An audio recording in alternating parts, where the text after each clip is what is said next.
বাংলাদেশি বন্ধুর আমন্ত্রণে ২৬ বছর বয়সী যুক্তরাষ্ট্রের তরুণী ক্রিস্টিন বেগফ যশোরে বেড়াতে এসেছিলেন। এখানকার সবুজে ঘেরা গ্রামীণ পরিবেশ আর মানুষকে ভীষণ ভালোবেসে ফেলেন তিনি।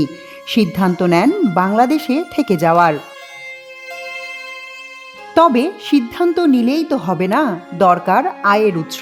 ভাবতে ভাবতে রিসোর্ট স্থাপনের আইডিয়া মাথায় আসে তার। সে দফায় যুক্তরাষ্ট্রে ফিরে বন্ধুদের কাছে পরিকল্পনা শেয়ার করেন তিনি। বন্ধুদের কয়েকজন এই উদ্যোগে সামিল হওয়ার আগ্রহ দেখান। আজ থেকে প্রায় ১১ বছর আগে ক্রিস্টিন শুরু করেন স্বপ্ন বাস্তবায়নের পরিকল্পনা।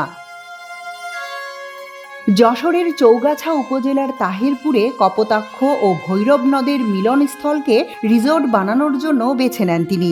দুই দিক নদীবেষ্টিত স্থানে গড়ে তুলতে যাওয়া রিসোর্টটির নাম দেয়া হয় Panigram eco resort and spa, যা পানিগ্রাম নামেই এটি পরিচিত।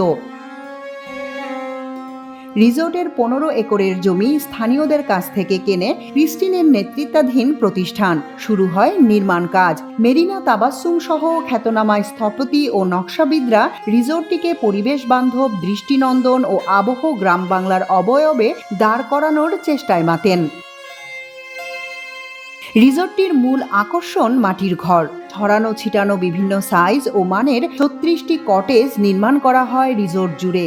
ইট বের করা পলেস্তারাবিহীন অফিস, অভ্যর্থনা ভবন ছাড়াও তৈরি করা হয় ৮৬ আসনের রেস্তোরাঁ, ২০ আসনের জুস বার, ১৯,০০০ বর্গফুটের স্পা সেন্টার, ২,০০০ বর্গফুটের সুইমিং পুল আর ফিটনেস সেন্টার। নিরাপত্তা নিশ্চিতের জন্য স্থাপনাগুলো সবই কংক্রিটের ঢালাই করা। এগুলোতে যে রড সিমেন্ট ব্যবহার করা হয়েছে তা দেখে বোঝার উপায় নেই। ইট ব্যবহার করা হয় দুই ধরনের, পোড়ানো ও কাঁচামাটির। ভবনগুলোর নিচের অংশে পোড়ানো ইট আর উপরের অংশে ব্যবহার হয়েছে কাঁচামাটি শুকিয়ে বানানো ইট। দেয়ালে দেয়া হয়েছে মাটির প্রলেপ। উপরের অংশে রয়েছে সুন্দরবনের গোলপাতা, তার নিচে ফলস সিলিং। কটেজগুলোর ভেতরে ব্যবহার করা হয় আধুনিক সব সরঞ্জাম।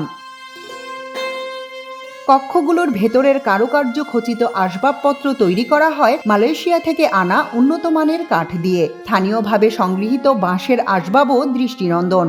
স্থানীয়দের দিয়ে তৈরি করা হয় যশোরের ঐতিহ্যবাহী নকশি কাঁথা।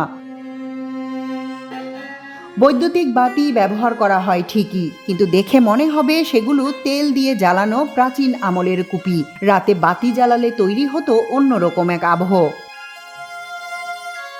নদী ও গাছপালায় ঘেরা স্থানে অবস্থান এবং নির্মাণশৈলীর নৈপুণ্যে কটেজগুলো তীব্র গরমেও শীতল অনুভূতি দেয়। সব প্রচেষ্টাই ছিল পানিগ্রামকে বিশ্বমানের ইকো রিসোর্ট হিসেবে দাঁড় করানোর।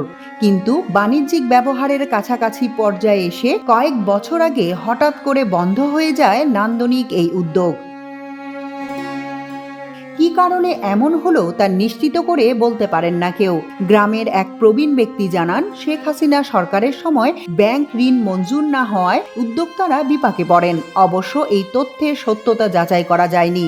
স্থানীয়দের ভাষ্য, যুক্তরাষ্ট্রে ফিরে যাওয়ার দিন ক্রিস্টিন অঝরে কেঁদেছিলেন, ছিলেন ভীষণ নীরব। উদ্যোক্তাদের বিদায়ে রিসোর্টটি এক প্রকার পরিত্যক্ত হয়ে পড়ে। পরে বাংলাদেশি একটি কোম্পানি এই সম্পত্তি কিনে নেয় বলে জানান পানিগ্রাম রিসোর্টের প্রহরী গোলাপ মোল্লা ও দিরাজ সর্দার। কোম্পানিটির নাম বেঙ্গল বলে জানান স্থানীয়রা, তবে তাদের কাছে এর বেশি তথ্য নেই।